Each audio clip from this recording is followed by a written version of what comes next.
నమస్కారం నారాజు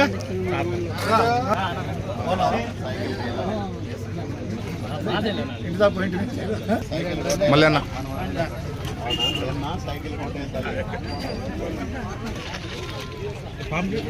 పంపలే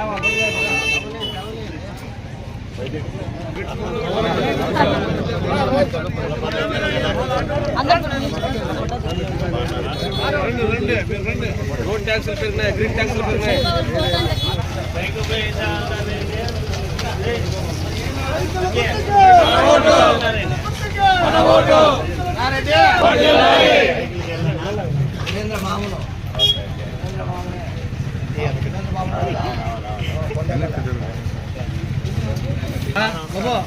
సైకిల్ కోట వెళ్ళమ్మా.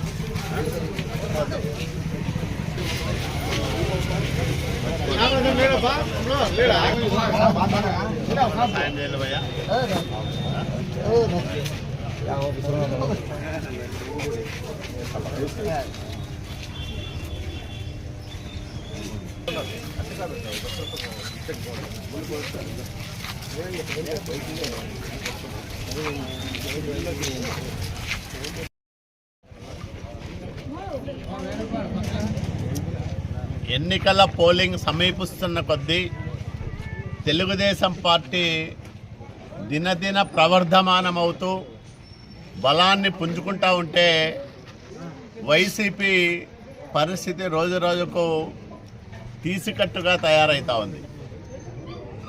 ప్రజలందరూ కూడా స్వేచ్ఛగా బయటికి వస్తూ ఉన్నారు. వాళ్ళ అభిప్రాయాలు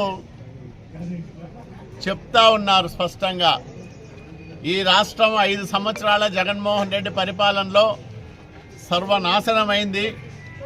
అన్ని వర్గాల ప్రజల ఆశలపైన నీళ్లు జల్లి స్వార్థమే పరమార్థంగా అసమర్థ అరాచక పరిపాలన సాగించి రాష్ట్ర భవిష్యత్తును 25 ఏళ్ళు వెనక్కి తీసుకెళ్లాడు జగన్మోహన్ రెడ్డి అనే అభిప్రాయం అన్ని వర్గాల ప్రజల్లోనూ వ్యక్తమవుతూ ఉండే సందర్భం ఇది. అందుకనే ఈ గాడి తప్పిన పరిపాలనను మళ్ళీ గాడిలో పెట్టాలన్నా, సంక్షోభంలో ఆర్థిక సంక్షోభంలో చిక్కుకొని ఉన్న రాష్ట్రానికి మళ్ళా ఒక దశను కల్పించాలన్నా చంద్రబాబు నాయుడు గారి పాలనా అనుభవం చాలా ముఖ్యం. కాబట్టి చంద్రబాబు నాయుడు గారి చల్లని పరిపాలనలోనే రాష్ట్రం మళ్ళీ గాడిలో పడుతుందని, ఉజ్వల భవిష్యత్తు దిశగా తన ప్రయాణాన్ని కొనసాగించే అవకాశం వస్తుందని ప్రజలందరూ కూడా బలంగా నమ్ముతూ ఉన్నారు.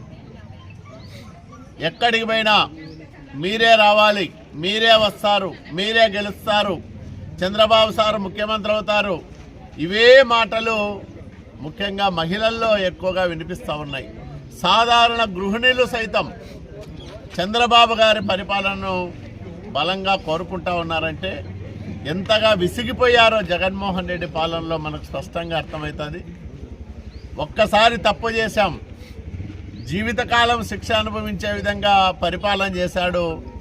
కాబట్టి మళ్ళా ఈ రాష్ట్రాన్ని బాగు చేసుకోవాలంటే, శాంతి భద్రతలు బాగుండాలంటే, రాష్ట్రానికి పెట్టుబడులు రావాలంటే, పరిశ్రమలు వచ్చి ఉద్యోగ ఉపాధి అవకాశాల కల్పన జరగాలంటే చంద్రబాబు నాయుడు గారితోనే సాధ్యమనే ఆలోచన అభిప్రాయము అందరిలోనూ కలుగుతూ ఉంది. కాబట్టి మా గెలుపు నల్లేరు మీద నడక. నేను ముందుగానే ప్రకటించిన విధంగా రాయదుర్గం నియోజకవర్గంలో 50,000 పైచిలకు ఓట్ల మెజారిటీతో మేము గెలవబోతా ఉన్నాం. ఇది రేపటి సత్యం.